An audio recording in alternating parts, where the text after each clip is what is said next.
દેવ શું કરે? દેવ તો આપણને સદબુદ્ધિ આપે, એના વિચાર સૂચવે. ભગવાન દેવ માતાજી શું કરે?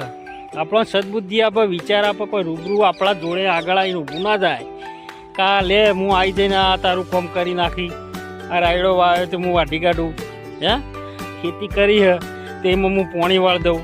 આવું માતાજી ના કરે, એ આપણે જ કરવાનું હોય.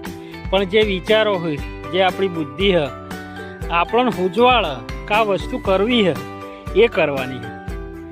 બાકી તમે એવું માનતા હોય કે હું આ દેવને પૂછું, આ દેવ આવીને આ કામ કરે, એ વાત ખોટી છે, એ ના થાય.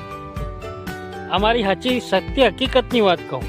હા, એટલે વિશ્વાસ રાખો માતાજી પર, ભરોસો રાખો આપણી કુળદેવીનો, આપણા ભગવાનનો. જે તે તમે સાર્થક હોય, જે તે તમે દેવને પૂજતા હોય એના ઉપર વિશ્વાસ પૂરો રાખો અને તમે કાર્ય કરો તો અચૂક સફળ થો, એવી મારી માન્યતા.